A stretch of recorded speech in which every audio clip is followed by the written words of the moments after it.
Well, good afternoon. I'm joined here in City Hall by Police Commissioner Ray Kelly. 10 days ago, our city and nation received a horrific reminder that we remain targets for terrorists. And immediately upon news of the explosions in Boston, we fully mobilized the New York City Police Department's vast counterterrorism operations because we thought there was a possibility that there could be a related attack here. We now know that that possibility was, in fact, all too real. Last night, we were informed by the FBI that the surviving attacker revealed that New York City was next on their list of targets. He told the FBI apparently that he and his brother had intended to drive to New York and designate additional explosives in Times Square. They had built these additional explosives, and we know they had the capacity to carry out the attacks. If, God forbid, they had arrived in New York City and gone to Times Square, one thing for sure, they would have seen an enormous police presence. But they would not have seen extensive networks of cameras that are part of our security initiative and which can help police identify suspicious movements, such as packages left unintended on the streets. The investments that we've made in counterterrorism operations, technology, and intelligence help reduce the possibility of a successful terrorist strike, but they certainly do not eliminate it. Nothing can do that. We don't know if we would have been able to stop the terrorists had they arrived here from Boston. We're just thankful that we didn't have to find out that answer. And as a result of the extraordinary work of the Watertown, Massachusetts Police Department, the Boston Police Department, and the FBI, the Department of Homeland Security, and other law enforcement agencies, the terrorists were stopped before they could carry out further attacks, though not before, sadly, murdering an MIT police officer, Sean Collier, and wounding others. The role the surveillance cameras played in identifying the suspects was absolutely essential to saving lives, both in Boston and now we know here in New York City as well. We've made major investments in camera technology, notwithstanding the objections of some special interests, and the attacks in Boston, I think, demonstrate just how valuable those cameras can be.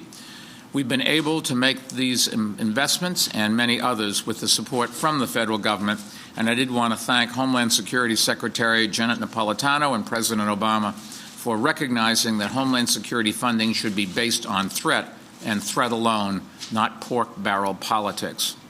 The fact is, New York City remains a prime target for those who hate America and want to kill Americans. The attacks in Boston and the news that New York City was next on the terrorist list shows just how critical it is for the federal government to devote resources to high-risk areas. It also shows just how crucial it is for the NYPD to continue to expand its counterterrorism capabilities and intelligence gathering activities. Now let me turn the floor over to Police Commissioner Ray Kelly. Ray? Thank you, Mr. Mayor. As the Mayor said last evening, we learned through the Joint Terrorist Task Force that the Boston Marathon bombers had planned to travel to Manhattan to detonate their remaining bombs in Times Square.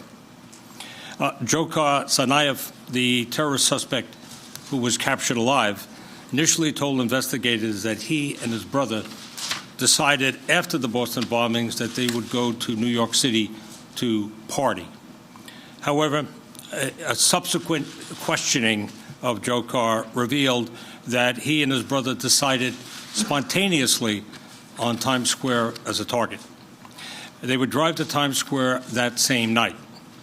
They discussed this while driving around in the Mercedes SUV that they had hijacked after they shot and killed an MIT police officer in Cambridge, Dzhokhar said. That plan, however, fell apart when they realized that the vehicle that they hijacked was low on gas and ordered the driver to stop at a nearby gas station. The driver used the opportunity to escape and call the police. That eventually led to the shootout in Watertown, where the older brother was killed in an exchange of gunfire with the police. Up until that point, the two brothers had at their disposal 6 improvised explosive devices. One was a pressure cooker bomb, similar to the 2 that had exploded at the marathon. The other 5 were pipe bombs.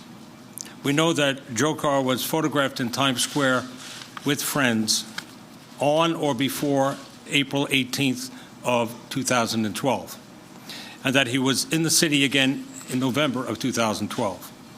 We don't know if those visits were related in any way to what he described as the brother's spontaneous decision to target Times Square. The NYPD Intelligence Division is actively investigating to determine Joe Carr's movements in New York City, as well as who he might have been with here. New York City detectives and supervisors assigned to the Joint Terrorist Task Force with the FBI are assisting in the ongoing investigation in both Boston and New York. There's no evidence at this time, however, to indicate that New York City is currently a target of another terrorist attack stemming from the Boston bombings. Mr. Mayor. I'll be happy to take a question or two.